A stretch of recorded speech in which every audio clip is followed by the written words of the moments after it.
আচ্ছা দেখো, এর আগের দিন আমরা, শোনো, এর আগের দিন আমরা মাইটোকন্ড্রিয়া আমাদের পড়া হয়ে গেছে, তারপরে আমাদের প্লাস্টিড পড়া হয়ে গেছে, আরো অনেক রকমের প্লাস্টিড, যেগুলো ক্লোরোপ্লাস্ট, ক্রোমোপ্লাস্ট, লিউকোপ্লাস্ট, ওগুলো হয়ে গেছে। একটা জিনিস আমরা এই কোয়েশ্চেন অ্যান্সার গুলো মোটামুটি করেছি। একটা জিনিস এখানে দেখো, দারুণ একটা গল্প এখানে আছে, জানলে অবাক হয়ে যাবা।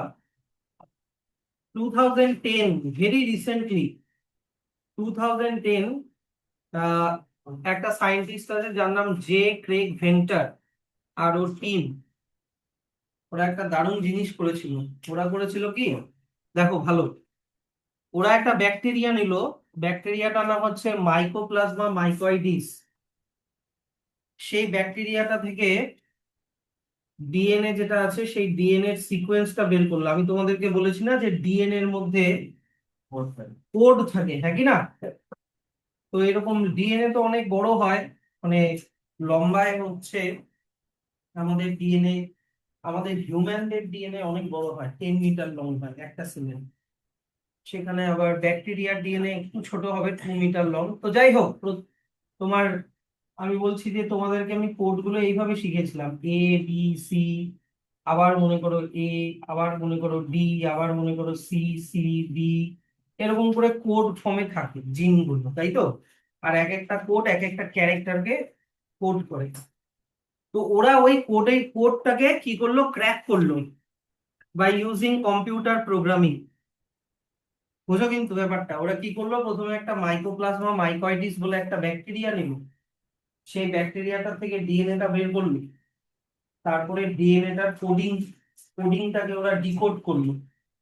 পর পর পর পর কি কি কোডস গুলো আছে,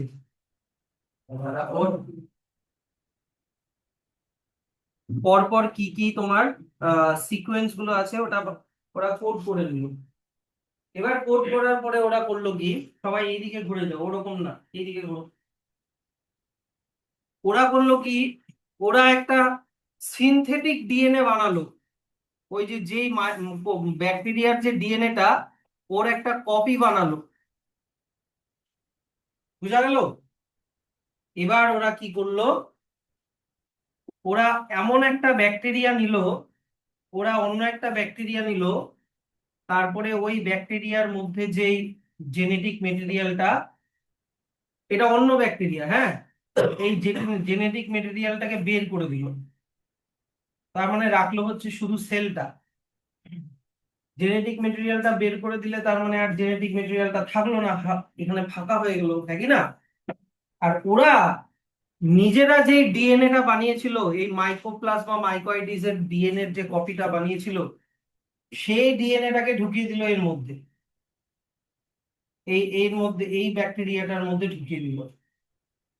তখন এই ব্যাকটেরিয়াটা আবার অ্যালাইভ হয়ে গেল, আর আগের যে ব্যাকটেরিয়ার ডিএনএ এর যে কোডের ইনফরমেশন, সেই অনুযায়ী ও কাজ করতে শুরু করলো। বুঝলো? তখন লেখা আছে, next they took another closely related bacterium and removed its DNA. অন্য একটা ব্যাকটেরিয়ার ডিএনএটা বের করে দিল, শুধু রাখলো হচ্ছে সেল, শুধু রেস্ট অফ দা সেলটাকে রাখলো, মানে সাইটোপ্লাজম, সেল ওয়াল, এগুলো রেখে দিল। আর ওরা যে সিনথেটিক ডিএনএ বানিয়েছিল, ওটাকে সেলটার মধ্যে ঢুকিয়ে দিল। ঢুকিয়ে দেওয়ার পরে দেখলো কি, যে নতুন যে ব্যাকটেরিয়াটা, যার মধ্যে অন্য ব্যাকটেরিয়ার ডিএনএ ঢুকিয়ে দিল, সে আবার অ্যালাইভ হয়ে গেল, started to grow and divide, আর following the instruction from the newly inserted synthetic DNA. নতুন যে ডিএনএটা ঢুকালো, সেই ডিএনএ এর মধ্যে যে কোড আছে, যে ইনস্ট্রাকশন আছে, সেই ইনস্ট্রাকশন অনুযায়ী ওর বডি কাজ করতে শুরু করলো। বুঝলা? কেসটা বুঝলা তো? কারণ এটা যদি কেস কেস বেসড কোয়েশ্চেন দিয়ে দেয়, কিন্তু পারতে হবে। তাহলে এই এক্সপেরিমেন্ট থেকে কি বুঝলাম? এই এক্সপেরিমেন্ট থেকে এটাই বুঝলাম যে DNA controls the structure and activity of a cell. কি পারবা তো? যদি এই কেসটা তোমাকে দেয়, আর তোমাকে যদি কোয়েশ্চেন জিজ্ঞাসা করে যে what does this experiment infer, তখন তোমাকে বলতে হবে যে ডিএনএ সবকিছু কন্ট্রোল করে। এইটা ভালো করে পড়বা। তো তার মানে স্যার সায়েন্টিস্টরা ডিএনএ বানাতে পেরেছে? হ্যাঁ পেরেছে। তাহলে তো স্যার সায়েন্টিস্টরা নতুন মানুষও বানিয়ে দিতে পারবে? না, পারবে না। কারণ সায়েন্টিস্টরা ডিএনএ বানাতে পেরেছে ঠিকই, কিন্তু ওরা গোটা সেলকে এখনো বানাতে পারেনি। However, scientists did not create a complete new cell from scratch. ওরা ডিএনএ বানাতে শিখেছে, কিন্তু গোটা cell, mitochondria, cell wall, cell membrane এগুলো এখনো বানানো শিখেনি। তাহলে তো মানুষ ভগবান হইল, তাই কি না? তো যাই হোক, এইটা ভালো একটা কেস। আচ্ছা, এবার চলে আসো, আমরা পড়বো cell growth and cell division. How do normal cells grow and divide? ধরে নাও, কথা বলো না, ধরে নাও আমরা যখন মায়ের পেটে ছিলাম, ছোট্ট এইটুকুনি একটা এমব্রায়ো ছিলাম। সেই এমব্রায়োটা ধীরে ধীরে বড় হয়ে একটা বেবি হলো, তারপরে আমরা একদম বাচ্চা থেকে ধীরে ধীরে এখন বড় হচ্ছি, তাই না? আমাদের হাইট বাড়ছে, আরো আমরা বড় হব। তো এটা কি করে হচ্ছে? যখন আমরা খুব ছোট ছিলাম আমাদের বডিতে সেল কাউন্ট কম ছিল, যত বড় হচ্ছি সেল কাউন্ট বাড়ছে। তো সেল কিভাবে বাড়ছে? সেল ডিভিশন করে বাড়ছে। এই যে এখান থেকে, যে when you get a small cut of your skin, হ্যাঁ, স্কিনটা কয়েকদিন পরে হিল হয়ে যায়। বা যখন আমাদের মনে করো চুল কেটে দিই, চুলগুলো গ্রো ব্যাক হয়ে যায়। বা তুমি যখন ছোট ছিলে, এখন তুমি ধীরে ধীরে বড় হচ্ছ, তোমাকে সবগুলো যাই হোক না কেন, তোমাকে কোয়েশ্চেন করলো হাউ ডাজ দিস হ্যাপেন, তুমি বললা this happens due to cells in our body can grow and divide to replace the old dead or damage cells. এবার সেল ডিভিশন হওয়ার স্টেপ এইভাবে দেখো। মনে করো এটা একটা সেল, এই সেলটা প্রথমে বড় হবে, তারপরে ডিভাইড হবে, তারপরে ডিভাইড হয়ে দুটো সেল তৈরি করবে। এখান থেকে এত অবধি হচ্ছে সেল গ্রোথ, এখান থেকে এত অবধি কি বললাম? Cell growth. আর এখান থেকে এত অবধি হচ্ছে সেল ডিভিশন, এখান থেকে এত অবধি হচ্ছে সেল ডিভিশন। তাহলে প্রথমে কি লেখা আছে যে when our body grows, it is not just because cell gets bigger, cell যে শুধু বড় হচ্ছে তা না, cell can grow only up to a certain size, cell একটু একটু পর্যন্তই বড় হতে পারে, কিন্তু তারপরে কি হচ্ছে? But growth happens because cell divide to form new cells. এটা হচ্ছে সেল ডিভিশন হওয়ার স্টেপ। প্রথমে সেলটা বড় হবে, তারপরে ডিভাইড হবে। সেল কিন্তু আনলিমিটেড গ্রোথ হতে পারে না। একটা সেল, ছোট সেল, লিমিটেড সাইজ পর্যন্তই বড় হবে, তারপরে ও ডিভাইড করে যাবে। তো স্যার আমাদের বডিতে বা মানে যে কোনো অর্গানিজমের বডিতে যে সেল ডিভিশন হচ্ছে, তার এক্সপেরিমেন্ট কি? এই যে দেখো, এই অনিয়ন রুট টিপের এক্সপেরিমেন্টটা তোমাদেরকে ভালো করে করতে হবে। তোমরা এরকম জারের মধ্যে এমন একটা অনিয়নকে এভাবে উল্টা করে রেখে দিবা যেই অনিয়নের একটু রুট আছে, হ্যাঁ, সে যেই অনিয়নের একটু এরকম রুট আছে। তারপরে তুমি এটাকে 4-5 দিন এখানে রেখে দাও, তুমি দেখবে কি অনিয়নের রুট গুলো ধীরে ধীরে গ্রো করছে, অনিয়নের রুট গুলো ধীরে ধীরে গ্রো করছে। স্টেপ বাই স্টেপ বসো, হ্যাঁ। তো কি বললাম? জার নিলা, জারের মধ্যে তুমি প্লেন ওয়াটার নিলা, ওর মধ্যে একটা অনিয়ন বাল্ব ঢুকিয়ে দিলা, এমন ভাবে ঢুকালা যাতে ওর রুট গুলো জলকে টাচ করে থাকে, আর রুট গুলো তারপরে হচ্ছে কি করবা? আসো বাবা,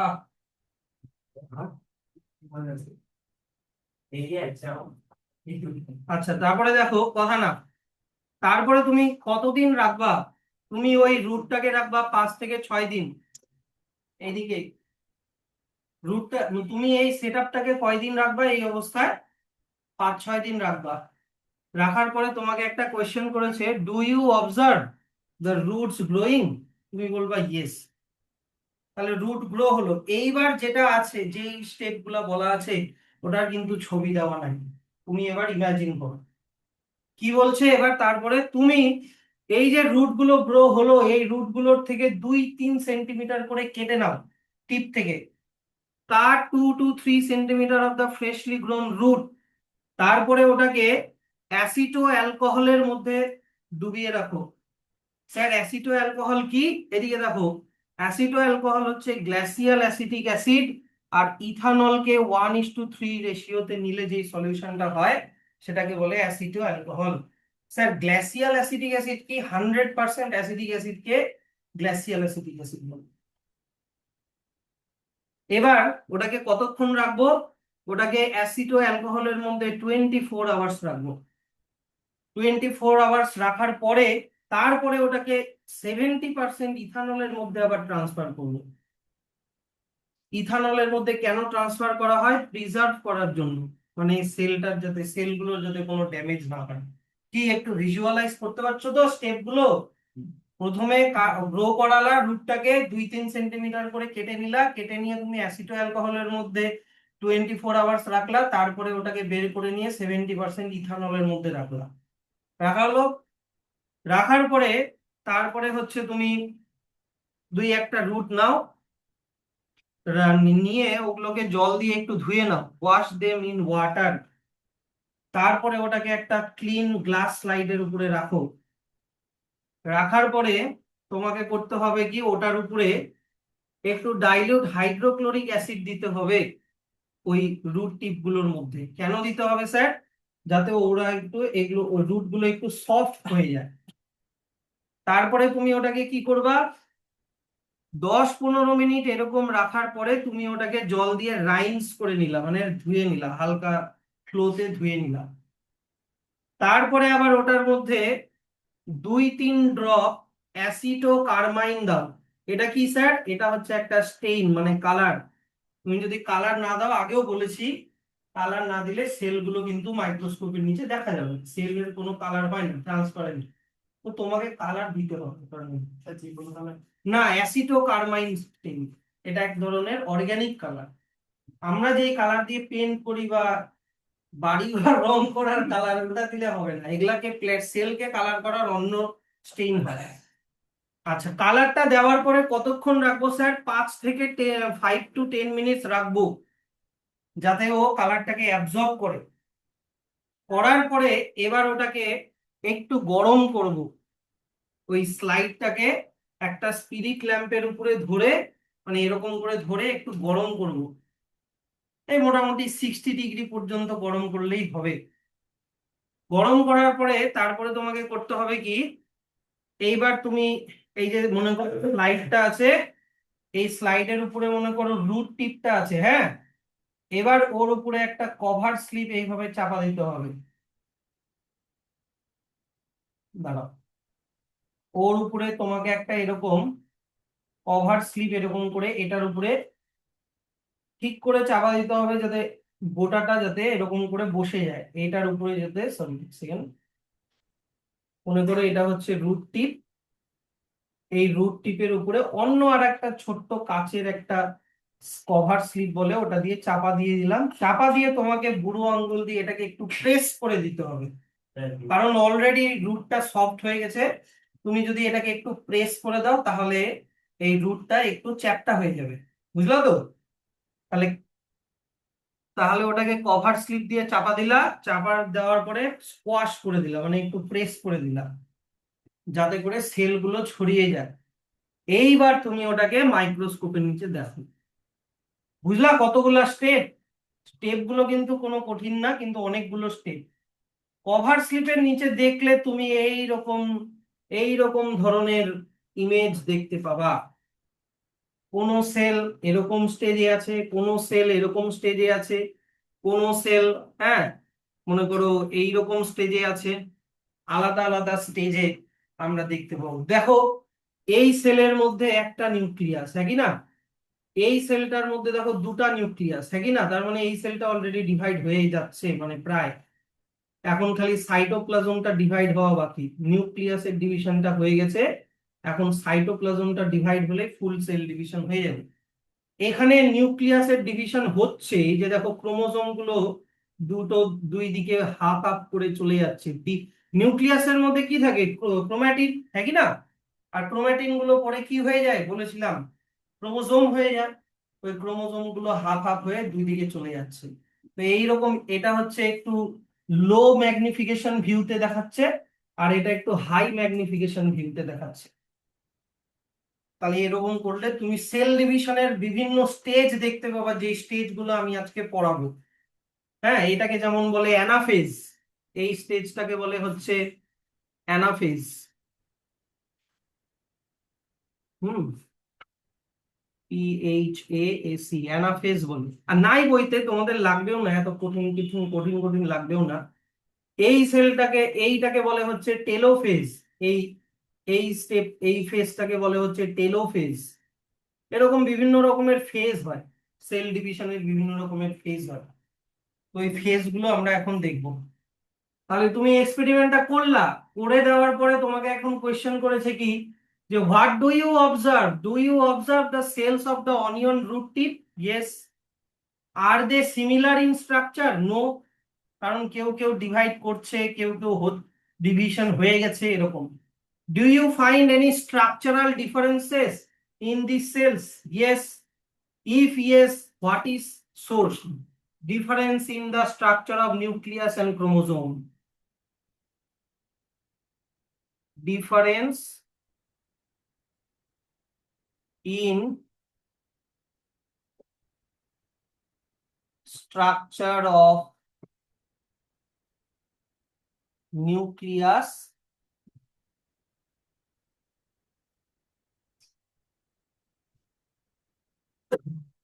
and chromosome. Chromosomes করে দাও। এই ডিফারেন্সেস গুলো আমরা দেখতে পাবো। তা কেন স্যার এরকম হচ্ছে? কারণ সেলগুলো কিসের মধ্যে দিয়ে যাচ্ছে? দেখো কি লেখা আছে, সেল ডিভিশনের মধ্যে দিয়ে যাচ্ছে। তো আমরা এখন এই সেল ডিভিশনের ভেরিয়াস স্টেজেস গুলো আমরা একটু আমি বলে দিব। হ্যাঁ, বইতে নাই তো তাই তোমাদেরকে মুখস্থ করতে হবে না, কিন্তু এখন থেকে একটু জানা উচিত এগুলো। তোমাকে তারপরে জিজ্ঞাসা করছে, can you identify which stage comes first during cell division? এটা অ্যান্সার তোমরা করতে পারবে না, বলে ওটাকে বলে প্রোফেজ। সেল ডিভিশনের ফার্স্ট স্টেপটার নাম হচ্ছে প্রোফেজ।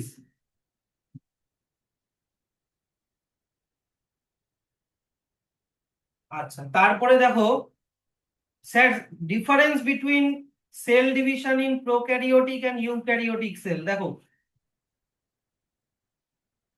প্রথমে দেখো, আমাদের বডিতে প্রতিদিন hundreds of billion cells dead হয়ে সেগুলো আবার নতুন সেল দিয়ে রিপ্লেস হচ্ছে। কত? 100 of billions of cells replace হচ্ছে নতুন সেল দিয়ে, যেটা আমাদের টোটাল বডি সেল নাম্বারের 1% প্রায়। মানে 100টার মধ্যে একটা করে সেল রিপ্লেস হচ্ছে আমাদের বডিতে সব সময়। কিন্তু ব্যাপারটা হচ্ছে কি, যে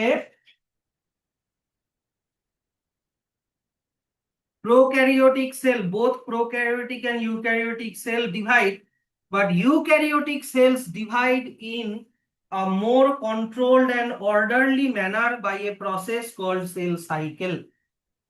সেল সাইকেলের এটা ডেফিনেশন না, মানে বলেছে যে এদিকে দেখো, প্রোক্যারিওটিক সেল মনে করো এটা একটা ব্যাকটেরিয়া, কিছুই না, ব্যাকটেরিয়াটার নিউক্লিয়াসটা ডিভাইড হয়ে গেল, তারপরে ব্যাকটেরিয়াটার সাইটোপ্লাজমটা ডিভাইড হয়ে দুটো ব্যাকটেরিয়া হয়ে গেল এখানে অত। আর ব্যাকটেরিয়া 20 মিনিট পর পরই ডিভাইড করে, মানে একটা ব্যাকটেরিয়াকে যদি তুমি কন্ট্রোলড সলিউশনে রাখো, তুমি 20 মিনিট পরে দেখবা দুটা, 40 মিনিট পরে দেখবা চারটা, আর তার পরের দিন যদি দেখো, দেখবা ওই দুটাটা মানে বাকিটা ব্যাকটেরিয়া দিয়ে ভরে গেছে। ওরা 20 মিনিট পর পর সেল ডিভিশন করে, ওদের সেল ডিভিশনটা অত কন্ট্রোলড ম্যানারে হয় না, কিন্তু আমাদের সেল ডিভিশন অনেক কন্ট্রোলড ম্যানারে হয়। আর সেই ম্যানারটা আমি তোমাকে একটু আইডিয়া দিয়েছি। প্রথমে কি হয়? সেল গ্রোথ, তারপরে কি হয়? Cell division. সেল ডিভিশনেরও অনেক স্টেজেস আছে। তো সেই কন্ট্রোলড ম্যানারটা আমরা শিখবো, ওটা কি সেল সাইকেল বলে। তো এখন তোমাদের সেল সাইকেল লাগবে না, এখানে বলাই আছে তোমরা হায়ার গ্রেডসে যদি বায়োলজি রাখো তাহলে তোমরা সেল সাইকেল আরো ভালো করে জানতে পারো। তাহলে এবার চলে আসবে হচ্ছে সেল ডিভিশন। প্রথমে চলে আসো সেল ডিভিশনের ডেফিনেশন, খুবই ইজি। যে cell division is the process by which new cells are form from pre existing cells. তারপরে বলো হচ্ছে সেল ডিভিশনের পারপাস। এইদিকে দেখে নাও, আমাদের যে গ্রোথ হচ্ছে, রিপেয়ার হচ্ছে, ড্যামেজ টিস্যুর যে রিপেয়ার হচ্ছে, তারপরে রিপ্রোডিউস, এগুলোর জন্য সেল ডিভিশন দরকার। আচ্ছা স্যার, সেল ডিভিশন কয় টাইপের হয়? দুই টাইপের হয়, একটা হচ্ছে মাইটোসিস, একটা হচ্ছে মিওসিস। তারপরে মাইটোসিস কিসের জন্য দরকার স্যার? মাইটোসিস দরকার হচ্ছে normal growth, repair, maintenance and asexual reproduction. আর মিওসিস কিসের জন্য দরকার স্যার? মিওসিস দরকার হচ্ছে সেক্সুয়াল রিপ্রোডাকশন করার সময় গ্যামেট বানানোর জন্য আর জেনেটিক ডাইভার্সিটি ইন্ট্রোডিউস করার জন্য। এগুলো যদি কিছুই না বুঝতে পারো আমি সব বলে দিব এগুলো, হ্যাঁ এখন মার্ক করো, আমি বলে দিচ্ছি। তো প্রথমে চলে আসা হচ্ছে মাইটোসিস। আচ্ছা প্রথমে তোমাদেরকে একটা দেখিয়ে দিই, অনিয়ন রুট টিপের যে এক্সপেরিমেন্টটা একটু দেখিয়ে দিই।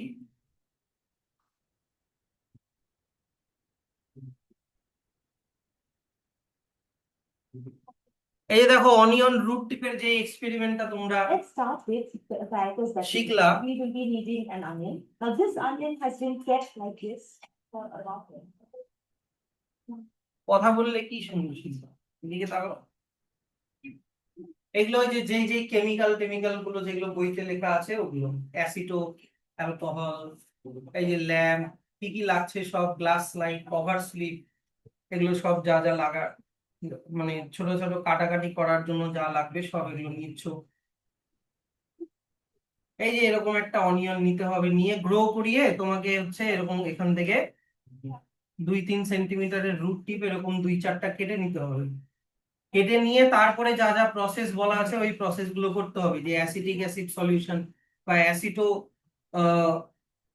অ্যালকোহল সলিউশনে ডুবিয়ে রাখতে হবে। তারপরে ওটাকে এইচসিএল এ কিছুক্ষণ রাখতে হবে, বা হাইড্রো ডাইলিউট এইচসিএল এ, যাতে ওটা সফট হয়ে যায়। তারপরে এটাকে আবার কালার করতে হবে।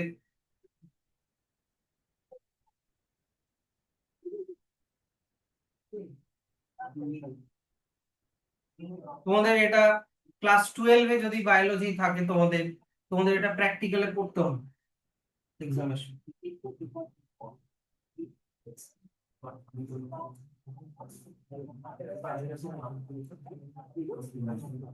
একটু আমি করে দিচ্ছি, মুভ ফরওয়ার্ড করে দিচ্ছি। এবার দেখো একটু গরম করে নিচ্ছে, মোটামুটি 60-70 ডিগ্রি সেলসিয়াস টেম্পারেচার অব্দি গরম করলেই হবে। গরম করা মানে কি, সেলগুলোকে একটু মেরে ফেলা, যাতে সেলগুলো আর মানে গ্রো ওই স্টেজে যে স্টপ হয়ে যায়, যেই স্টেজে গ্রো, যেই সেল ডিভিশনের যেই স্টেজে আছে ওই স্টেজে যাতে আটকে যায়, তারপরে যাতে ডিভিশন না হয়, না হলে তো তুমি দেখতে পাবা না। তুমি থার্মোমিটার দিয়ে মোটামুটি একটু দেখে নিলা কতটা সেল হলো। গোটাটা মোটামুটি এখানে দেওয়া নাই, বুঝলা, এখানে গোটাটা দেওয়া নাই, এখানে কিছুটা পার্শিয়ালি আর কি দেওয়া আছে। এবার কালার টালার করতে হবে।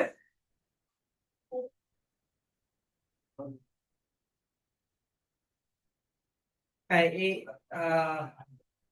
এনারই ভিডিও, এটা মানে ওই শর্টসটা এনারই ভিডিও। এবার দাঁড়াও এইখানটাতে দেখি, এত অব্দি তো আমরা মোটামুটি দেখলাম। এবার এই যে স্টেইনটার নাম কি ছিল, তোমার স্টেইনটার নাম যেন কি ছিল, একটু বলো কালারটার নাম কি ছিল?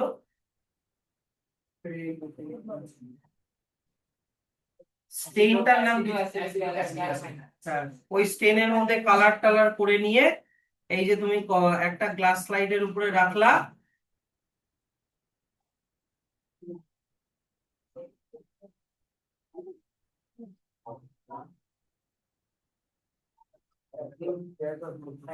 আছে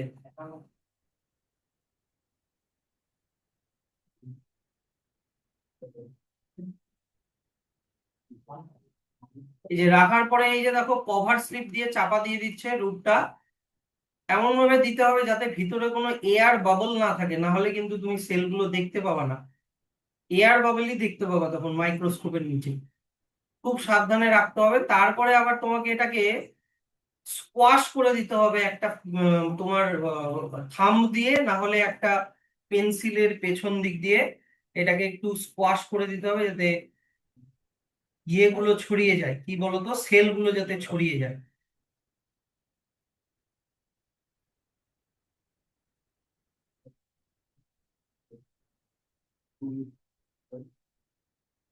এই যে দেখো একটু স্কোয়াশ করে দিচ্ছে। তারপরে ব্লটিং পেপার দিয়ে এক্সেস কালার, গ্লিসারিন এগুলোকে সোক করে নিতে হবে।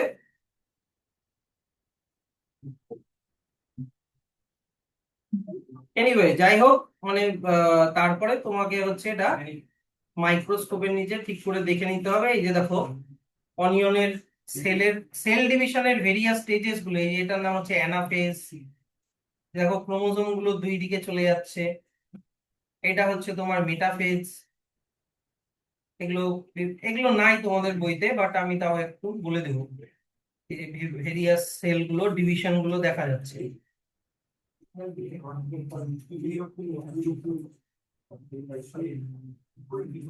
আচ্ছা, এইবার চলে আসো।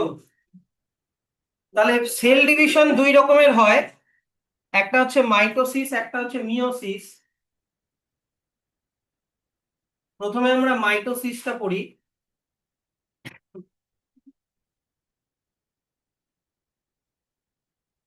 চলে আসো এটাতে, মাইটোসিস। তো মাইটোসিস সেল ডিভিশন কিভাবে হয় এইভাবে দেখো, স্টেপ বাই স্টেপ বুঝুন।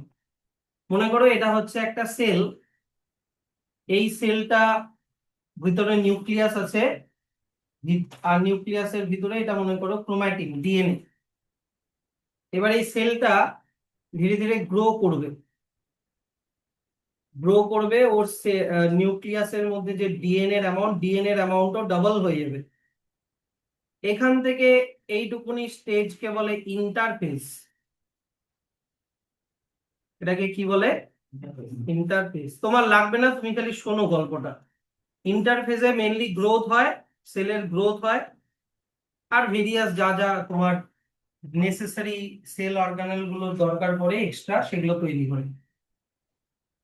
এইবার দেখো, বলো তো, এইখানে অ্যানিমাল সেলের নিউক্লিয়াসের মানে সেলের ভিতরে এইরকম একটা অর্গানেল থাকে। এই অর্গানেলটার নাম হচ্ছে সেন্ট্রোজোম। এই অর্গানেলটার নাম কি? Centrosome. Centrosome or centriole,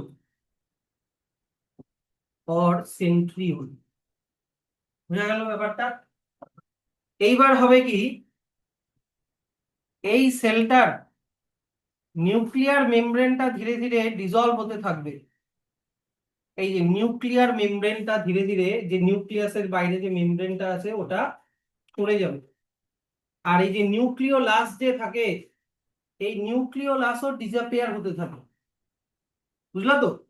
R chromatin মেটেরিয়ালটা যেটা আছে, ক্রোমাটিন মেটেরিয়ালটা একটু লুজ হতে থাকে, এরকম একটু লুজ হতে থাকে, এরকম স্টেজে আসতে থাকে ধীরে ধীরে। এবার হবে কি, যখন নিউক্লিয়ার মেমব্রেনটা ফুললি ডিসঅ্যাপিয়ার হয়ে গেল, এই ক্রোমাটিন মেটেরিয়ালটা ছোট ছোট এরকম থ্রেড লাইক স্ট্রাকচার গেইন করে। এইরকম, আমি বেশি না, আমি চারটা ড্র করে দিচ্ছি এরকম।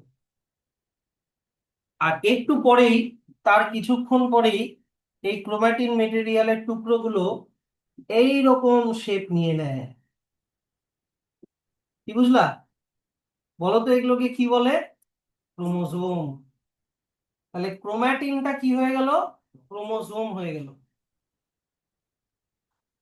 যখন ক্রোমোজোম হলো তখন কিন্তু আর নিউক্লিয়াস থাকলো না, কিন্তু নিউক্লিয়াসটা আগে ছিল, তখন ক্রোমাটিন ছিল।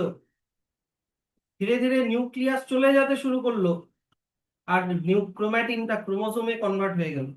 আমাদের বডিতে একটা নিউক্লিয়াসের মধ্যে ক্রোমাটিন ডিভাইড হয়ে 46টা ক্রোমোজোম বানায়। কিন্তু আমি তো 46টা ক্রোমোজোম এখন ড্র করতে পারবো না, তাই আমি চারটা ক্রোমোজোমই ড্র করলাম। এইবার এই সময় হবে কি, এই যে তোমাকে আমি সেন্ট্রোজোম অর সেন্ট্রিওলের যে কথাটা বললাম, এই ঘটনা হওয়ার সাথে সাথে সেন্ট্রোজোমের যে দুটো ইউনিট আছে, এই দুটো ইউনিট দুটো পোলের দিকে যেতে থাকে, একটা আপার পোলের দিকে একটা লোয়ার পোলের দিকে যেতে থাকে, আর এইরকম একটা স্ট্রাকচার বানাতে থাকে, এইরকম একটা স্ট্রাকচার বানাতে থাকে, এটাকে বলে স্পিন্ডল ফাইবার। এটাকে স্পিন্ডল ফাইবার বলে। এটা সেন্ট্রোজোমই এটাকে বানায়। তো এরকম বানাতে বানাতে মনে করো এতক্ষণে স্পিন এই সেন্ট্রোজোমের দুটো, এই দুটো দুই পোলের দিকে চলে গেছে, আর স্পিন্ডল ফাইবারটা গোটা সেল জুড়ে তৈরি হয়ে গেছে। নেক্সট স্টেপে হবে কি, এই স্পিন্ডল ফাইবারের সাথে, এই স্পিন্ডল ফাইবারের সাথে, হ্যাঁ, ক্রোমোজোম গুলো অ্যাটাচ হয়ে যায়, ক্রোমোজোম গুলো এরকম অ্যাটাচ হয়ে যায়।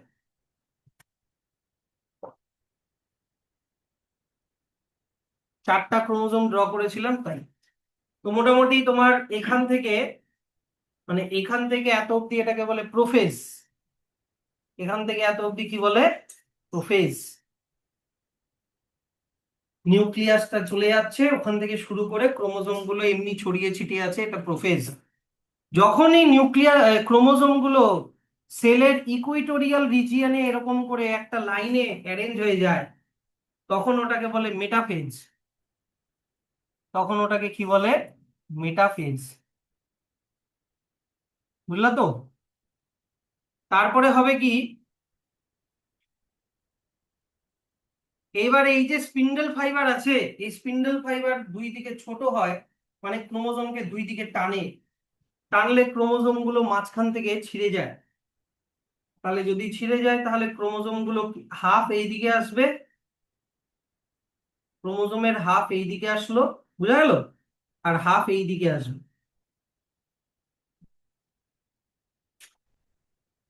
তো এরকম ছোট হতে হতে, রিডিউস হতে হতে, স্পিন্ডল ফাইবার গুলো রিডিউস হতে হতে কি হবে, একটা টাইম পরে এই সবগুলো ক্রোমোজোম, এ চারটা ক্রোমোজোম চলে আসবে এই সাইডে। দেখো এই চারটা ক্রোমোজোম এই সাইডে ড্র করে দিলাম, আর চারটা ক্রোমোজোম এই দিকে চলে আসবে, হলো তো? এখান থেকে এই যে ক্রোমোজোম যে মুভমেন্ট হচ্ছে, দুটা দুই পোলের দিকে যে মুভমেন্ট হচ্ছে, এটাকে বলে অ্যানাফেজ। এইবার হবে কি, নিউক্লিয়াসটা তো ডিসঅ্যাপিয়ার হয়ে গেছিল, হ্যাঁ কি না? ওই নিউক্লিয়াসটা আবার নতুন করে নিউক্লিয়ার মেমব্রেন তৈরি হতে শুরু করবে এই ক্রোমোজোম গুলোর চারিদিকে, বুঝলো তো? এই ক্রোমোজোম গুলো তখন আবার মনে করো লুজ হতে শুরু করবে, আবার ক্রোম্যাটিনের মতো হতে থাকবে, আর নিউক্লিয়ার মেমব্রেনটা আবার নতুন করে স্টার্ট হতে শুরু করবে, আর ভিতরে নিউক্লিওলাসও তৈরি হতে শুরু করবে, এরকম নিউক্লিওলাসও নতুন করে তৈরি হতে শুরু করবে। আর এইখানে ক্রোম্যাটিন গুলো আবার মানে পাতলা পাতলা হয়ে যাবে, আগে ক্রোমোজোম গুলো যেরকম মোটা মোটা ছিল ওরকম আর না হয়ে আবার আগের মতো হয়ে যেতে থাকবে। এবার এই সময় শুরু হয়ে যাবে, এই যে সেল মেমব্রেনটা যে আছে, সেল মেমব্রেনটা ভিতরের দিকে ঢুকে যেতে থাকবে এরকম করে। আর ততক্ষণে মনে করো নিউক্লিয়াসটা পুরোপুরি তৈরি হয়ে গেছে, নিউক্লিওলাসও পুরোপুরি তৈরি হয়ে গেছে, আর ক্রোমোজোম গুলো সব আবার একসাথে লেগে কন্টিনিউয়াস ক্রোম্যাটিন বানিয়ে দিল, আবার ক্রোম্যাটিন বানিয়ে দিল, বুঝলো তো? তো এখান থেকে এত অবধি এটাকে বলে টেলোফেজ। এটাকে কি বলে, টেলোফেজ। যখন টেলোফেজ শেষ না হতে হতে এই যে দেখো সাইটোপ্লাজম যে ডিভিশন হচ্ছে, ভিতরে কি থাকে, সাইটোপ্লাজম, একই না? সেল মেমব্রেনটা ভাঁজ হয়ে যে সাইটোপ্লাজম ডিভিশন হচ্ছে, এটাকে বলে সাইটোকাইনেসিস। কি বলে, সাইটোকাইনেসিস। এতক্ষণ নিউক্লিয়াসের ডিভিশন হলো, এখন সাইটোপ্লাজমের ডিভিশন হচ্ছে। তারপরে আলটিমেটলি এটা একটা সেল হয়ে যাবে, যার নিজের নিউক্লিয়াস, ক্রোম্যাটিন মেটেরিয়াল, আর এইটা আর একটা সেল হয়ে যাবে যার নিউক্লিয়াস আর ক্রোম্যাটিন মেটেরিয়াল। এই সেল আবার ইন্টারফেসে ঢুকে যাবে, বুঝলো তো? মানে যেই নতুন সেলগুলো তৈরি হলো এরা আবার ইন্টারফেসে ঢুকে যাবে, তারপরে ওরাও আবার প্রোফেজ, মেটাফেজ, অ্যানাফেজ, টেলোফেজ করে এই সাইকেলটা চলতে থাকবে, তাই এটাকেই বলে সেল সাইকেল। সেল সাইকেলের মধ্যে সেল ডিভিশন। কি বুঝলা তো? সেল সাইকেল একটু আগেই পড়ালাম না, যদিও তোমাদের অতটা ডিটেলে পড়তে হবে না, যে নতুন সেলগুলো আবার ওর ওই সাইকেলের মধ্যে ঢুকে যায়। তো এইটা হয়ে গেল তোমার সেল ডিভিশনের various stages, prophase, metaphase, anaphase, telophase.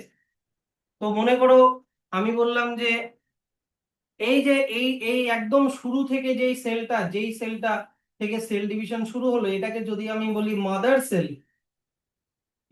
এটাকে যদি আমি বলি মাদার সেল, মা, যে ডিভাইড হয়ে দুটো মনে করো নতুন সেল দিল, তাহলে নতুন সেলগুলোকে বলবো ডটার সেল।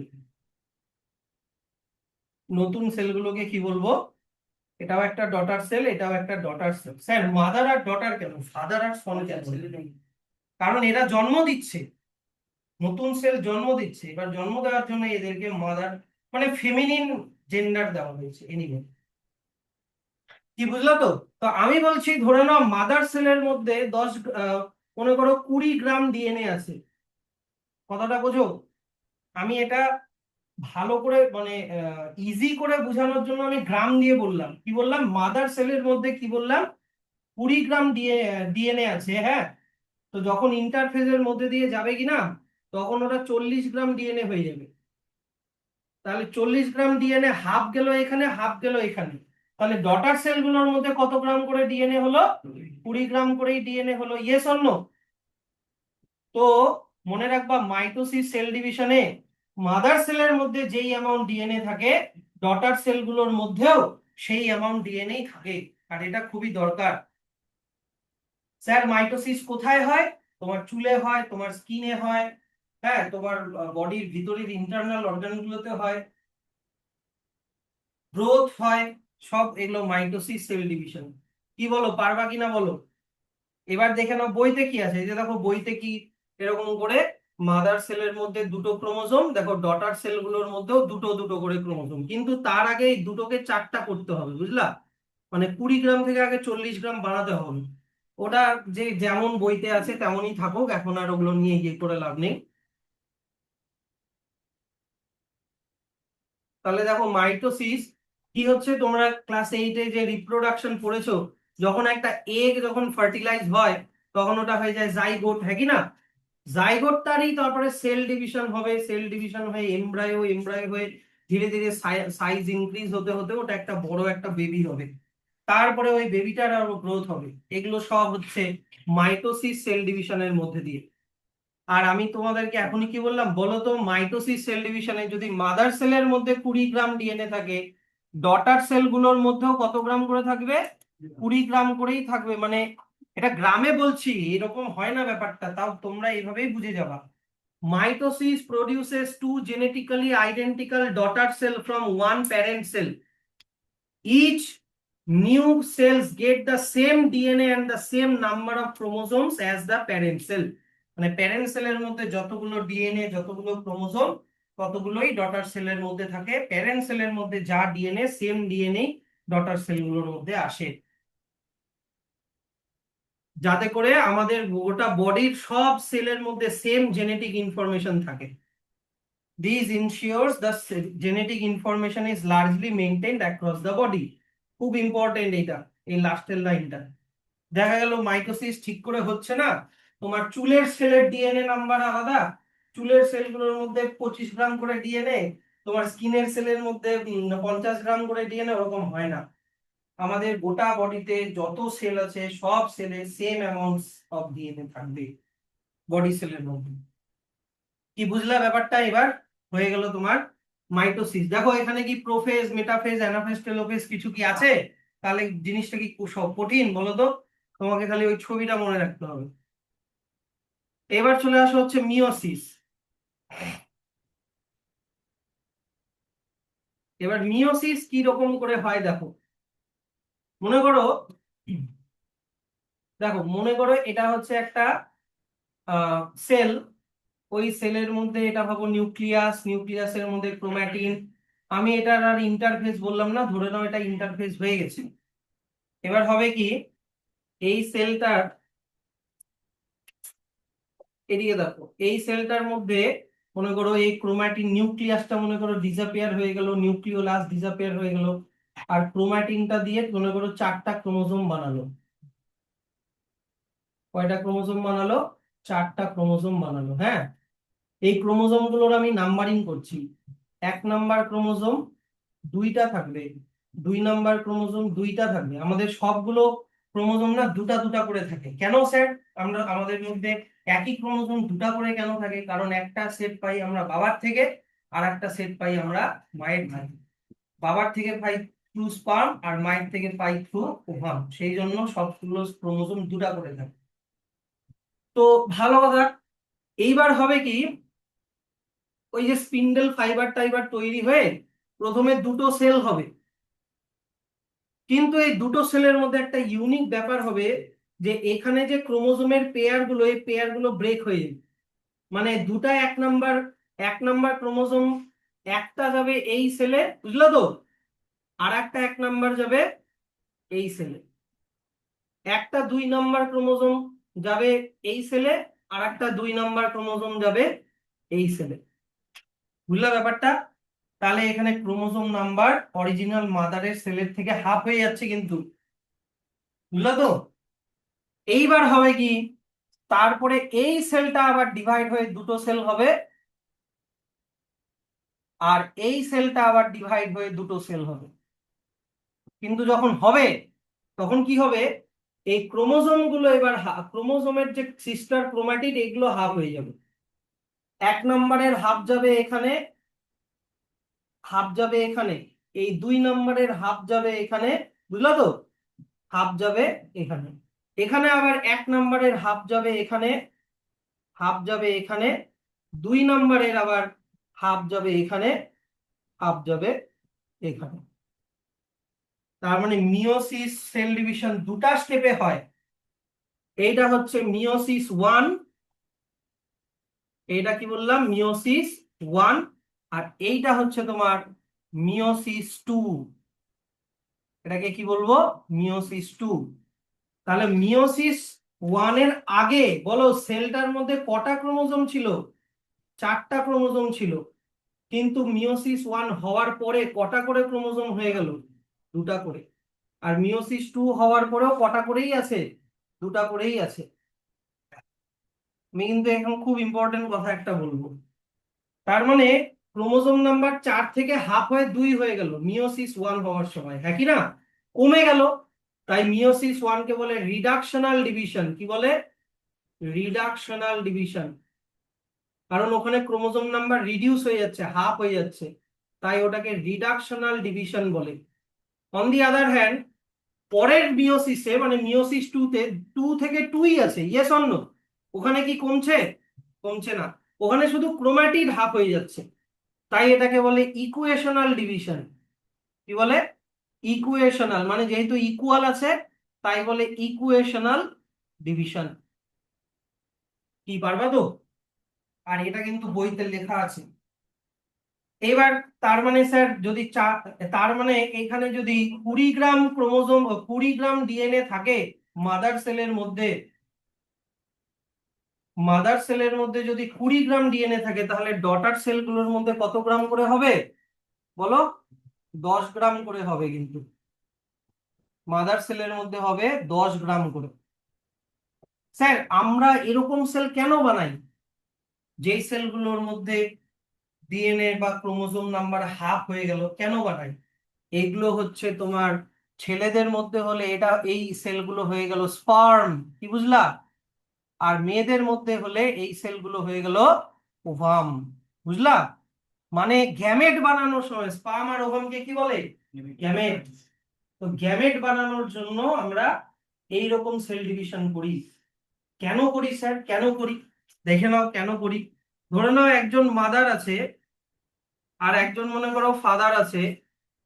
এইবার মনে করো আমি বললাম মাদারের হচ্ছে মনে করো 46টা ক্রোমোজোম, ফাদারেরও 46টা ক্রোমোজোম। এবার মাদার মনে করো একটা এগ বানালো, কি বুঝলা? ফাদারও মনে করো কি বানালো, একটা স্পার্ম বানালো। কিন্তু তার মধ্যে মনে করো ক্রোমোজোম নাম্বার হাফ হয়ে গেল, মানে 23 আর কত 23 হয়ে গেল, 46 এর হাফ কত? 23। তো যখন এগ আর স্পার্মের ফিউশন হয়ে জাইগোটটা হবে, মানে বাচ্চাটা যে হবে, তাহলে 23 প্লাস 23 আবার কত হয়ে গেল? 46টা হয়ে গেল জাইগোটের মধ্যে। কি বুঝলা? তার মানে বাচ্চাটার ক্রোমোজোম নাম্বার, বুঝলা, বাবা মার ক্রোমোজোম নাম্বারের সাথে যাতে ম্যাচ হয়। এটা কোন ধরনের রিপ্রোডাকশন বলো? সেক্সুয়াল রিপ্রোডাকশন যারা করে তারা তারা এই সেল ডিভিশন করে। কি বুঝলা ব্যাপারটা? হ্যাঁ হয়, ওটাও হয়, কিন্তু অতটা যাওয়া যাবে না। এবার স্যার, যদি স্যার আমরা গ্যামেট বানানোর প্রসেসটা, মানে স্পার্ম আর ওভাম বানানোর প্রসেসটা মিওসিস না করে যদি মাইটোসিস করে করতাম, তাহলে কি অসুবিধা ছিল? তাহলে অসুবিধা এটাই ছিল, এই যে দেখো, মাইটোসিস হলে তো সেম অ্যামাউন্ট অফ ডিএনএ থাকে, তাই না? তার মানে মায়ের মধ্যে 46টা ক্রোমোজোম আছে, এগের মধ্যেও ধরে নাও 46টাই হলো, ধরো মাইটোসিস করে করছে।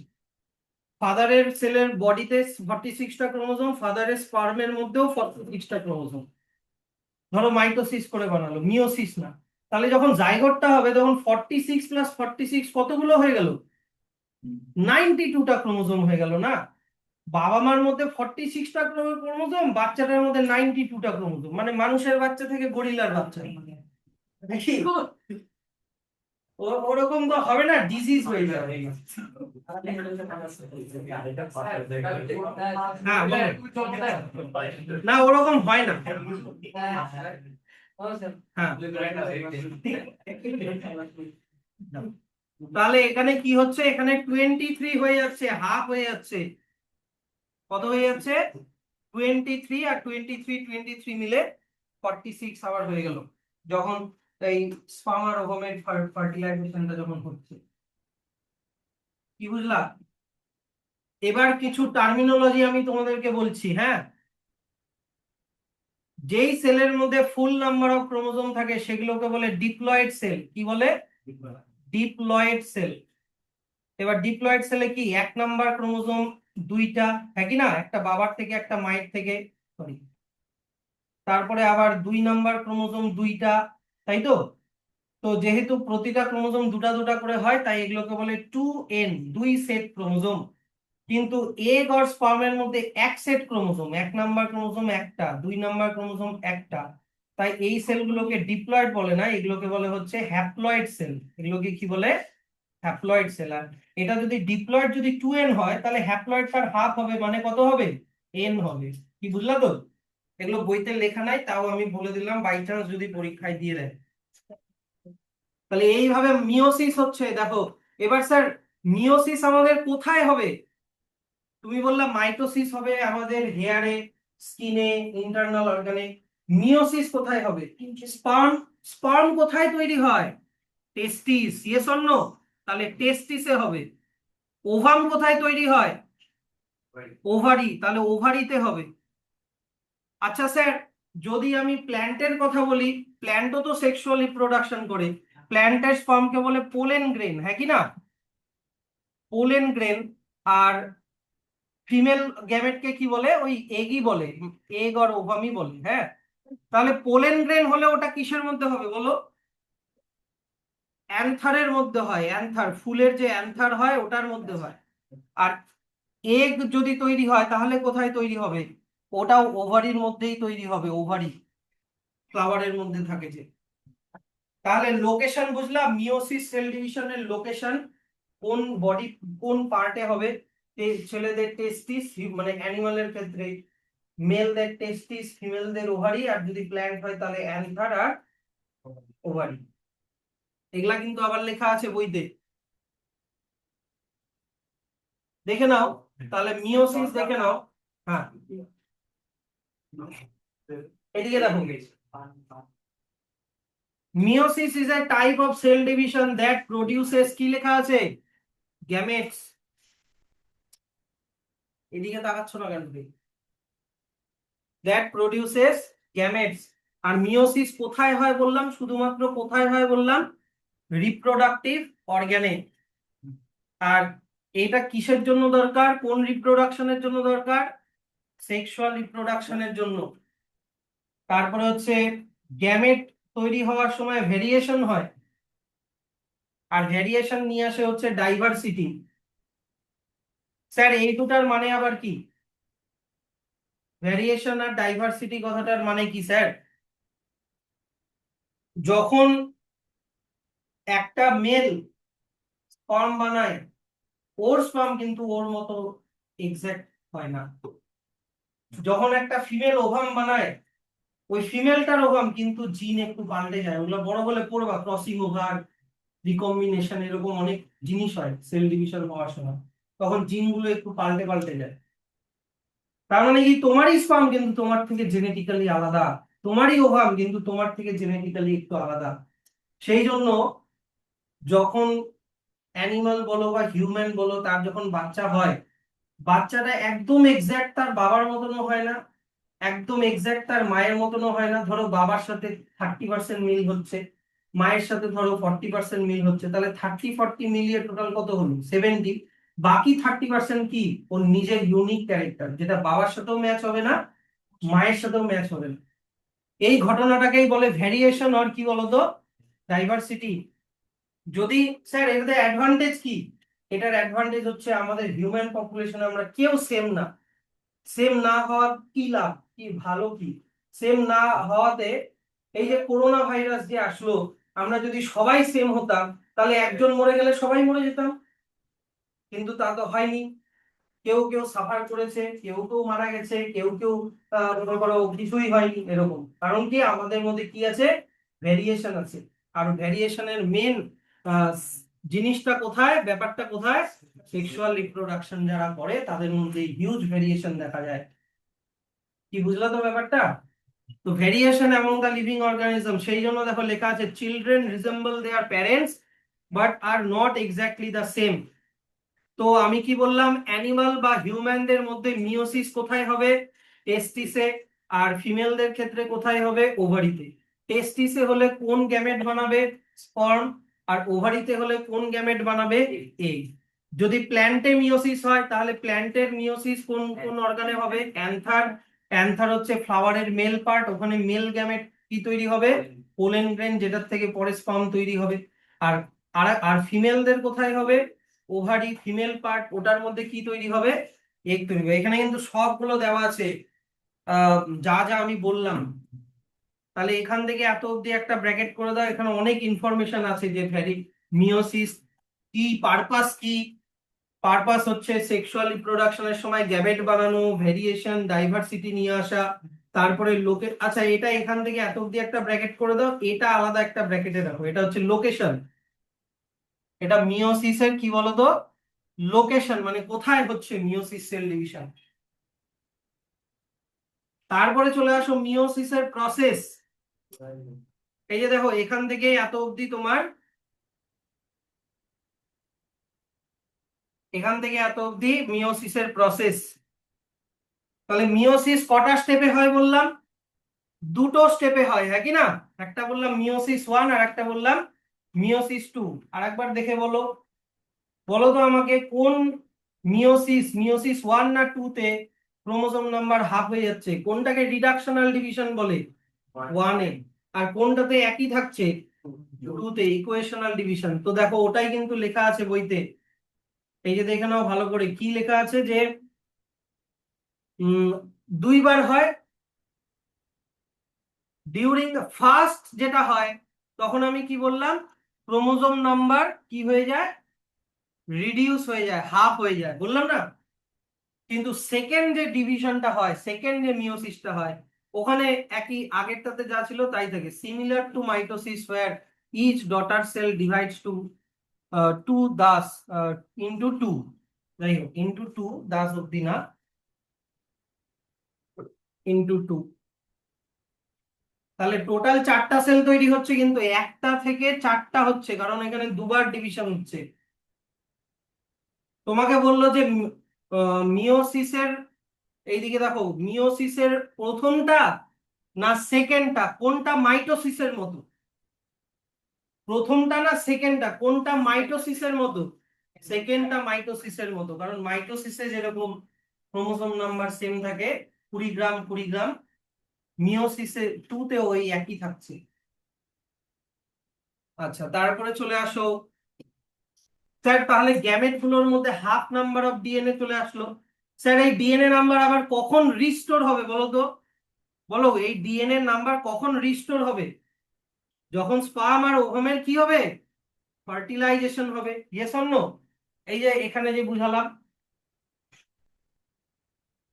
এই যে এখানে যে বুঝালাম, বাবার মধ্যে 46টা ক্রোমোজোম ছিল, ওটা হাফ হয়ে গিয়ে 23 হয়ে গেল। সরি, মাদারের 46টা ছিল, ওটা হাফ হয়ে 23 হয়ে গেল এগের মধ্যে।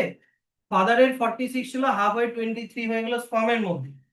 ওটা কখন আবার রিস্টোর হলো? যখন স্পার্ম আর ওভামের কি হলো? ফিউশন হলো, মানে ফার্টিলাইজেশন হলো, তখন ওটা আবার রিস্টোর হলো, মানে আবার 46 ব্যাক করে আসলো। তো এটাও কিন্তু এখানে থেকে ভালো কোয়েশ্চেন দিতে পারে যে when does this half number of chromosome gets restored?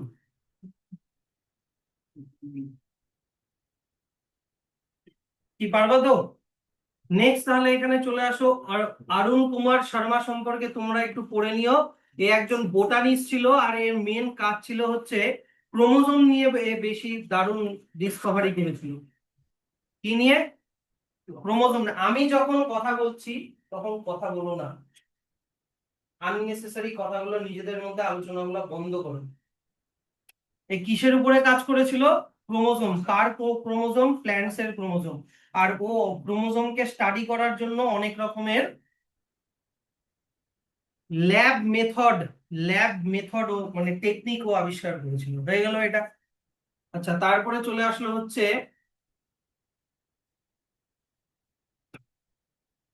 হ্যাঁ, এই এই জায়গাটা ভালো করে পড়বা। এইখানে হচ্ছে তোমার উম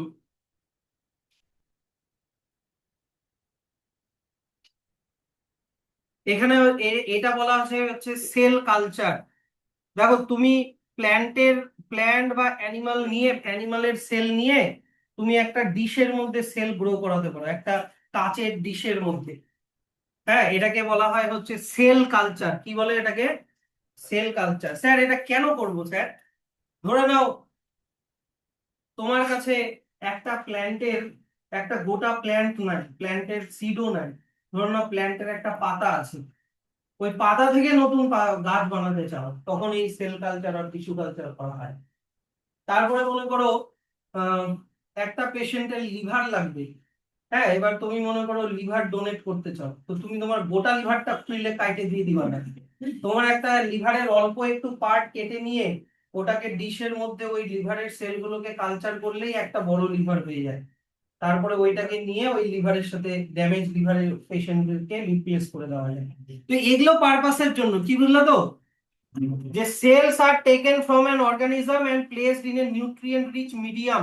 ডিশের মধ্যে কিছু নিউট্রিয়েন্ট রিচ স্টার্চ এগুলো সব নিয়ে, খাবার দাবার নিয়ে দিয়ে দিলাম, তাহলে এরকম একটা সিমুলেটেড কন্ডিশনে সেলগুলো গ্রো করলো। তারপরে তোমাকে এখানে মেনটেন করতে হবে এগুলো, রাইট টেম্পারেচার মেনটেন করতে হবে, অ্যাসিডিক অ্যালকালাইন কন্ডিশন মেনটেন করতে হবে, ঠিকঠাক যাতে ময়েশ্চার পায় সেগুলো মেনটেন করতে হবে, স্টেরাইল কন্ডিশন মেনটেন করতে হবে। স্যার, স্টেরাইল কন্ডিশন মানে কি? যাতে কোনো জার্মস অ্যাটাক না করে, এরকম স্টেরাইল কন্ডিশন মেনটেন করতে হবে। স্যার, এগুলো কিসের জন্য কাজে লাগে? Sir, research purpose, biochemical, food বানানো, মেডিসিন বানানো, ভ্যাকসিন বানানো, আরো অনেক কাজ আছে এই সেল কালচারের। আচ্ছা, তাহলে আমাকে বলো একটু আগে পড়িয়েছি মাইটোসিসের পারপাস কি বলো? মাইটোসিস আগের পেজে পড়িয়েছি। মাইটোসিসের পারপাস হচ্ছে growth, repair, maintenance and asexual reproduction. আর মিওসিসের পারপাস কি কি লেখা আছে? সেক্সুয়াল রিপ্রোডাকশন আর কি? Genetic diversity. এগুলো কিন্তু এখানে আগেও পড়ালাম, তাই আমি ব্যাক করে দেখিয়ে দিলাম। তাহলে চলে আসো এখান থেকে দা প্রসেস অফ,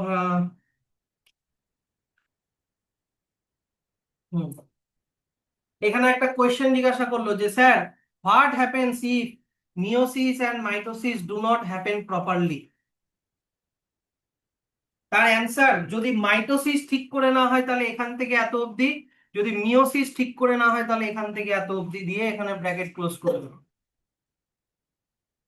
মাইটোসিস যদি ঠিক করে না হয় তাহলে তোমার সেলটা আনকন্ট্রোলড সেল ডিভিশন করতে শুরু করে দিবে। কি বললাম? এইদিকে দেখো, মনে করো এটা একটা সেল, এই সেলের মধ্যে মনে করো এটা একটা নিউক্লিয়াস, এর মধ্যে এমন একটা পিকুলিয়ার চেঞ্জ হয়েছে, মনে করো এই সেলটা জম্বির মতো হয়ে গেল। হুম। এখন এই সেলটা কি হয় বলতো, এই সেলটা গ্রো হতেই থাকবে হতেই থাকবে হতেই থাকবে, এরকম গ্রো হতেই থাকবে, ওই জায়গাটা ফুলে এরকম টিউমার হয়ে যাবে। কি হয়ে যাবে? ওই জায়গাটায় হচ্ছে কোথায় গেল, টিউমার হয়ে যাবে। আর যদি ওটাকে সঙ্গে সঙ্গে ট্রিটমেন্ট না করা হয় তখন ওই টিউমারের জায়গাটায় ক্যান্সার হয়ে যাবে। তো যেগুলো এরকম অ্যাবনর্মাল সেল, ওদের মধ্যে কিন্তু ক্রোমোসোম নাম্বার কিন্তু ঠিকঠাক থাকে না। এগুলা মাইটোসিস ঠিক না করে হলে এই এই ঘটনাটা হয়। আচ্ছা, এইবার দেখো তো মিওসিস ঠিক করে না হলে কি হয় দেখো। ধরে নাও একজন একজন মেল আছে যার 46টা ক্রোমোসোম, একজন ফিমেল আছে যার 46টা ক্রোমোসোম। তাহলে মেলের যে গ্যামেটের মধ্যে 23টা থাকার কথা, ইয়েস অর নো? আর ফিমেলের গ্যামেটের মধ্যে কটা থাকার কথা? 23। এবার ধরে নাও অ্যাবনর্মাল মিওসিস সেল ডিভিশন হওয়ার জন্য মেলের গ্যামেটটার মধ্যে 23টা না হয়ে 24টা হয়ে গেল। তাহলে যে বাচ্চাটা হবে ওর মধ্যে 23 প্লাস 24 কত হয়ে গেল? 47 হয়ে গেল। হওয়ার কথা কত ছিল? 46 হওয়ার কথা ছিল, কিন্তু হয়ে গেল কত? 47। তখন এর মধ্যে জেনেটিক ডিজিজ হয়ে যায়। কি স্যার ডিজিজ গুলোর নাম?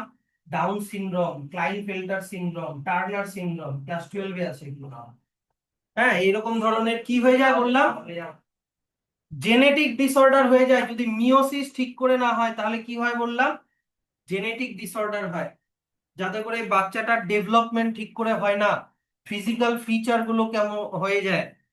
তারপরে হচ্ছে আর অনেক সময় মিওসিস ঠিক করে না হলে তাহলে আর্লি প্রেগন্যান্সির টাইমে রিডিউস ফার্টিলিটি, মানে কি মানে ওই মেয়েটা বা ছেলেটা আর কোনো বাচ্চাও কোনোদিনও হবে না, এটাকে বলে রিডিউসড ফার্টিলিটি হয়ে যাওয়া। আচ্ছা স্যার, এবার কোয়েশ্চেন হচ্ছে, এখানে তোমাকে পজ এন্ড পন্ডারে একটা কোয়েশ্চেন দিয়েছে, স্যার আমাদের সেলের মধ্যে অনেকগুলো মাইটোকন্ড্রিয়া থাকে, তা না হয়ে একটা বড় সিঙ্গেল জায়েন্ট মাইটোকন্ড্রিয়া কেন থাকলো না? কথাটা বোঝো, একটা সেলের মধ্যে ছোট ছোট অনেকগুলো মাইটোকন্ড্রিয়া থাকে, বুঝলা? সেরকম না হয়ে আমাদের সেলের মধ্যে একটাই বড় মাইটোকন্ড্রিয়া কেন থাকলো না? এটা কোয়েশ্চেন। এটার অ্যান্সারটা এটার অ্যান্সারটা হবে যে একটা বড় মাইটোকন্ড্রিয়ার এরিয়া অনেক কম হবে, বুঝলে তো? আর এই মাইটোকন্ড্রিয়াকে ছোট ছোট টুকরো করে অনেকগুলো মাইটোকন্ড্রিয়া বানিয়ে দিলে অনেকগুলো এরিয়া অনেকটা বেড়ে গেল। যত বেশি এরিয়া তত বেশি এনার্জি বানাতে পারবে। কি পারবা তো? পরের দিন লিখিয়ে দিব। আচ্ছা, এবার তোমাকে 7 নাম্বার বললো, তোমার স্কিন সেল যখন ডিভাইড করবে বলো কোন সেল ডিভিশন হবে? স্কিন সেল, মাইটোসিস হবে। বলেছে যে মাইটোসিস না হয়ে যদি মিওসিস হতো তাহলে কি হতো? তাহলে তোমার যদি স্কিন কোনোভাবে কেটে যেত তাহলে হিল হতো না। কারণ স্কিন সেলের ফাংশনিং এর জন্য দরকার ফুল সেট অফ ক্রোমোসোম, 46টা দরকার, যাতে করে সবগুলো জিন থাকে, তাহলে ও ঠিক করে কাজ করবে। কিন্তু 46টা না হয়ে ওর মধ্যে যদি 23টা ক্রোমোসোম হয়, তার মানে ওর মধ্যে কি ইনফরমেশন কমে গেল, জিন কমে গেল। জিনই তো সব কন্ট্রোল করে। তার মানে ও ঠিক করে গ্রো করতে পারবে না, কোথাও কেটে গেলে স্কিনটা ঠিক করে রিপেয়ার হবে না, বুঝলা তো কথাটা? তাহলে এইটা হচ্ছে এটার অ্যান্সার। এগুলো ইউনিক কোয়েশ্চেন, এগুলো কিন্তু ভাবার বিষয়, দিয়ে দিল পরীক্ষায়। হ্যাঁ, বলতে পারবো না। এবার চলে আসো হচ্ছে, দেখো সেল থিওরি। আমাদের সেল নিয়ে মোটামুটি পড়াশোনা শেষ, বুঝলা? এখন সেল থিওরি এগুলা অন্য নলেজে আমরা আসি।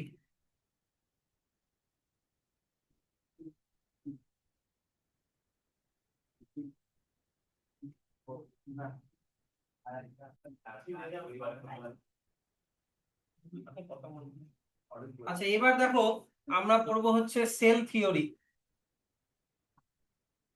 তুমি মোটামুটি 1838 1839 এইসব টাইমে বা 1855, তুমি বুঝতে পারছো যে কত ক্লোজ ইয়ার গ্যাপ গুলো, কত ক্লোজ, নাকি না?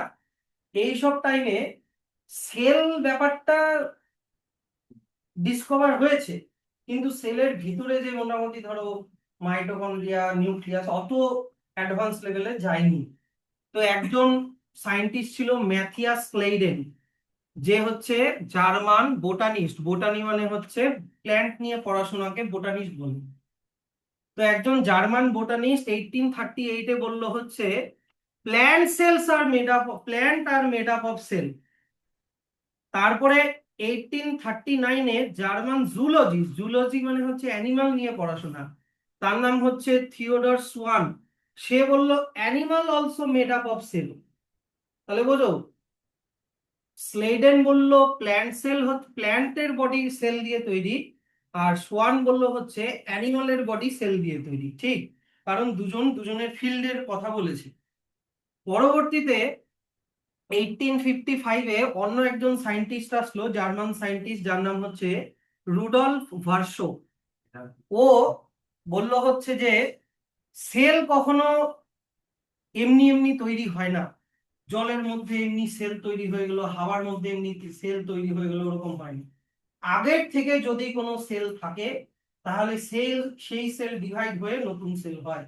কি বুঝলাম? যে cells are formed only from pre existing cells. Pre existing মানে কি, আগের থেকে যদি কোনো সেল থাকে তাহলেই ওই সেল থেকে নতুন সেল হবে। তো এই যে তিনজন সায়েন্টিস্ট গুলোর নাম মনে রাখো, স্লেইডেন, সোয়ান আর হচ্ছে ভার্শো। তোমার গোটা নাম না মনে রাখলেও তুমি অন্তত সারনেম গুলো মনে রেখো, হ্যাঁ। তো এরা হচ্ছে সেল থিওরির ফাউন্ডেশনটা তৈরি করে দিল।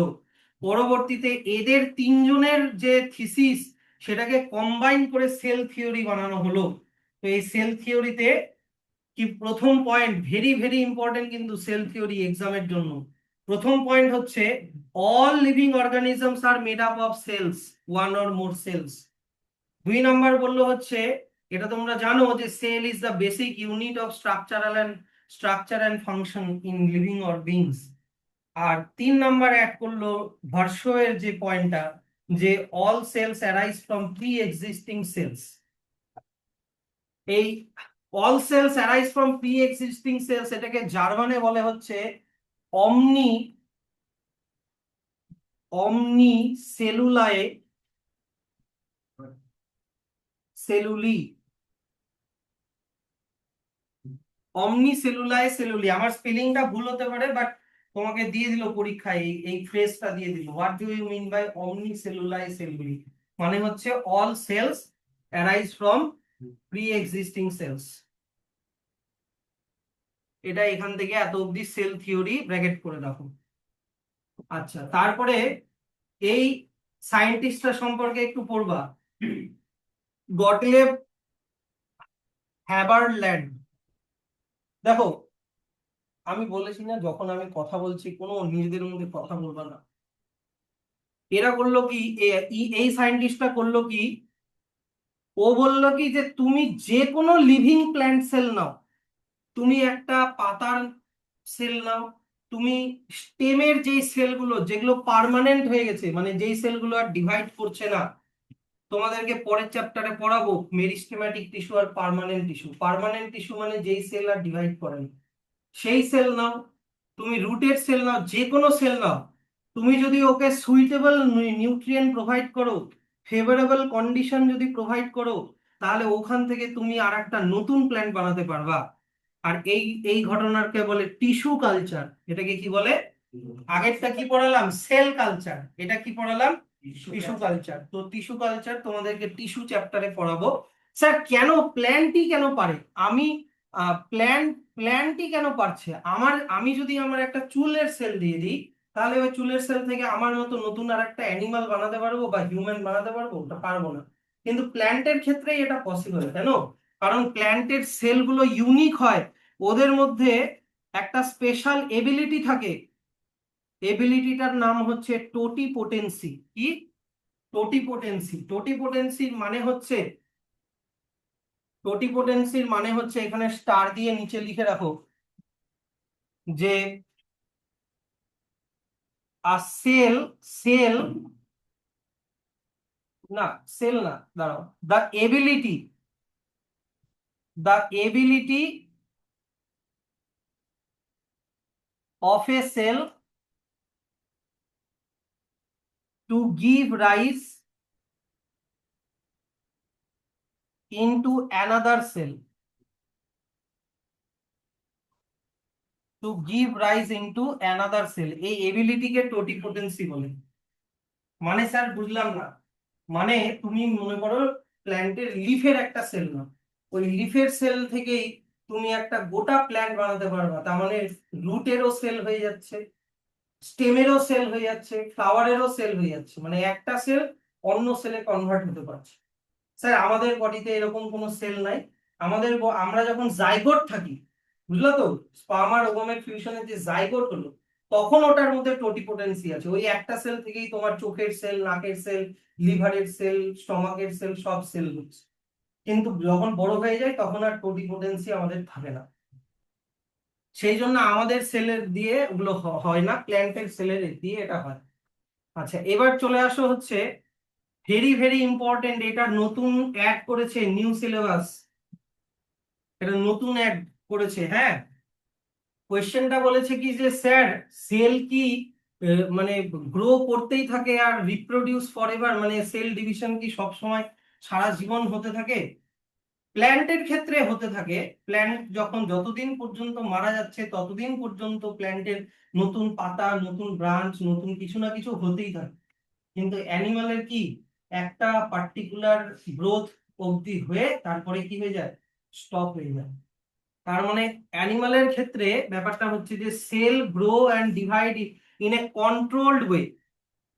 স্যার একটা সেল, ভালো করে শুনবা, মনে করো এই একটা সেল, হ্যাঁ, এই এক এই সেলের আশেপাশেও অন্যান্য সেল আছে।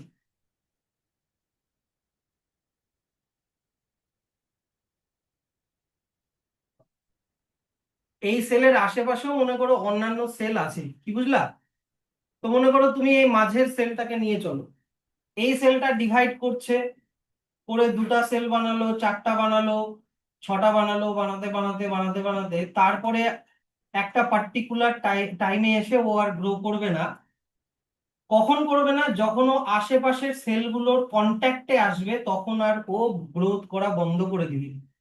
আশেপাশের যে সেল আছে ওর কন্ট্যাক্টে যখনই আসলো, বুঝলা তো, তখনই ওর সেল ডিভিশন বন্ধ হয়ে যায়। তো কন্ট্যাক্টে আসলে সেল ডিভিশন ইনহিবিট হয়ে যাচ্ছে, তাই এটাকে বলে কন্ট্যাক্ট ইনহিবিশন। কি বলে এটাকে? Contact inhibition. কি বুঝলা বলো?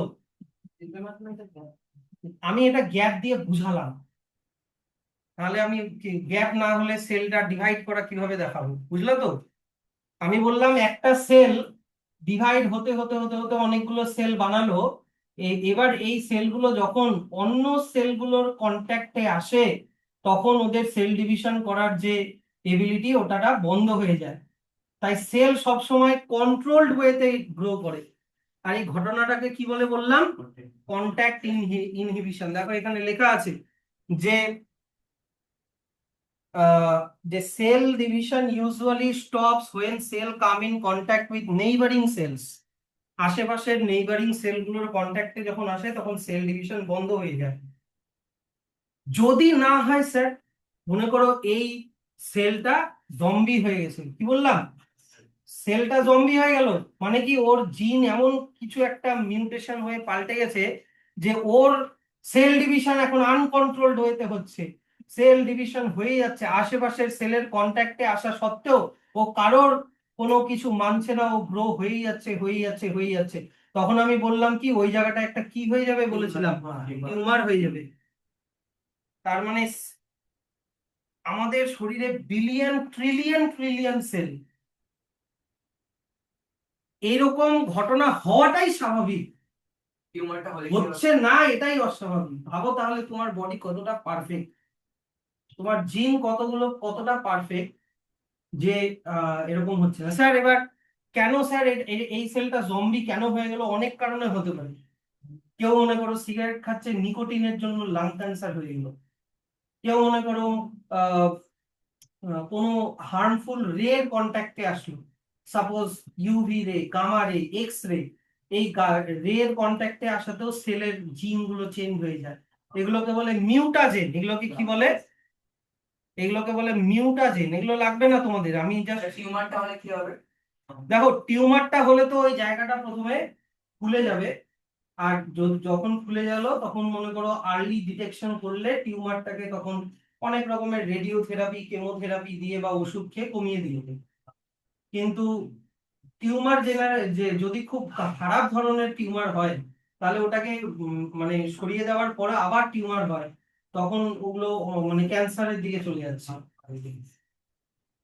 তো বোঝো কথাটা হচ্ছে কি, এখানে জায়গাটা পড়ো কি লেখা আছে, যে যে cell grow and divide in আর কথা না, in controlled way, stay in their right place, carry out their function. এগুলো আন্ডারলাইন করার দরকার নেই, তুমি দেখো। ইভেনচুয়ালি ডাই, কি সেল মানে ও গ্রো করলো, নিজের কাজ করলো, কাজটা কমপ্লিট হয়ে গেল, তারপরে ও মারা গেল। এবার এই ও ডেড সেল আবার রিপ্লেস হয়ে যায় নিউ সেল দিয়ে, সেল ডিভিশন করে, কি বুঝলা? তাহলে সে প্রত্যেকটা সেলেরই একটা ডেফিনিট লাইফ স্প্যান আছে। যেমন আমাদের রেড ব্লাড সেলের লাইফ স্প্যান হচ্ছে 120 ডেজ। আমাদের স্কিনের সেলের লাইফ স্প্যান হচ্ছে মোটামুটি ধরে নাও 1 উইক 2 উইক। আমাদের প্রতিদিন স্কিন কিন্তু রিপ্লেস হচ্ছে নতুন সেল দিয়ে। তুমি তোমার ডেড স্কিন সেল তুমি তোমার ইয়েতে পাবা, বিছানার যে আমাদের চাদর, বিছানার চাদরে প্রচুর ডেড স্কিন সেল পড়ে থাকে। So anyway, so cell do not die when they should, or if sorry, cell do not die when they should, or if they die too early, problem can arise in the body. মানে sell যদি ঠিক টাইমে না die হয়, অথবা বেশি আগে যদি মারা যায়, তার দুটো ক্ষেত্রেই কিন্তু প্রবলেম হয় তখন। তাই কন্টাক্ট ইনহিবিশন বলে দিলাম। However, cancer cell lose this control and keep dividing uncontrollably, leading to the formation of tumor. ঠিক আছে, এটা হয়ে গেল আমি বললাম অ্যানিমাল সেলের কথা। কিন্তু প্ল্যান্টের ব্যাপারটা অন্য। প্ল্যান্টের সেল ডিভিশন অন্য ওয়েতে হয়। ওদের কোনো কন্ট্যাক্ট ইনহিবিশন হয় না। কেন স্যার? কারণ ওদের কন্ট্যাক্ট হওয়ার মাঝখানে কি আছে বলতো, এই দেখো কি লেখা আছে, সেল ওয়াল আছে, তাই ওদের কন্ট্যাক্ট ইনহিবিশন কাজ করে না। তো প্ল্যান্টের সেল কিন্তু সারা জীবনই গ্রো হতে থাকে।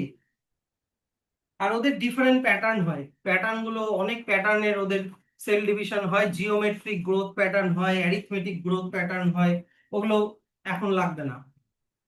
এবার চলে আসা হচ্ছে,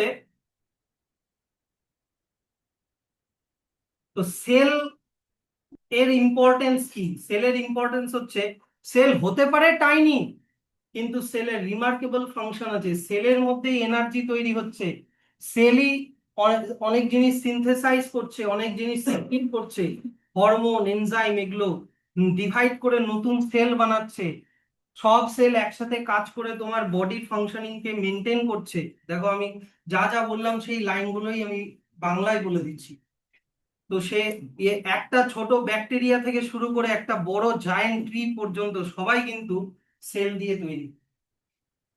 আসতে হবে না পড়তে এরকম করলে।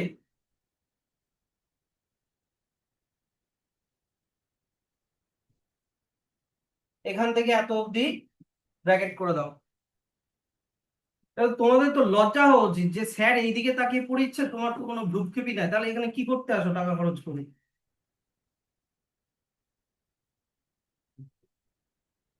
এবার এখানে চলে আসো একটা, how do cancer cells grow and spread.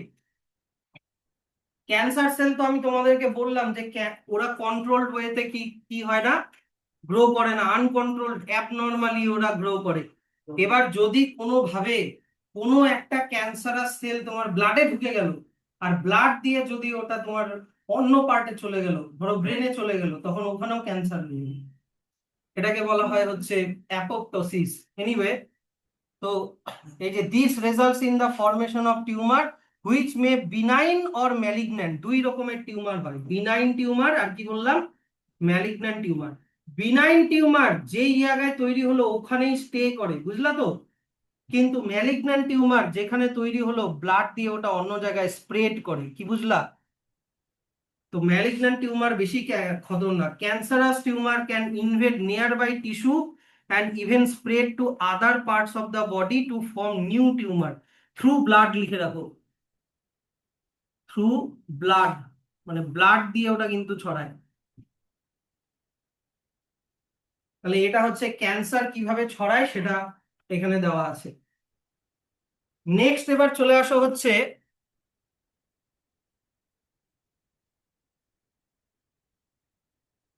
Sir sell মারা যায় তুমি বললা, হ্যাঁ কি না?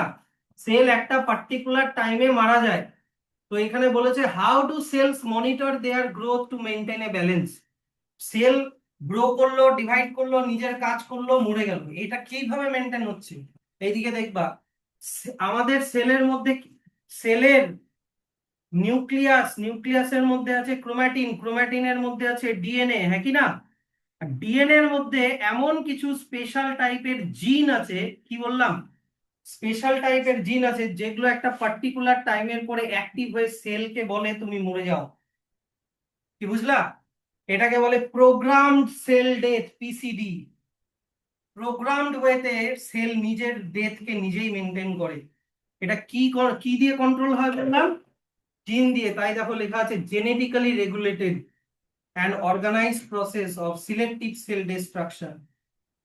তো এটা তোমাকে দিতে পারে, ভালো দারুণ কোয়েশ্চেন, এগুলো হায়ার স্টাডিজ এর কোয়েশ্চেন ভালো। যে what is programme cell death? Sir sir programme cell death কেন দরকার?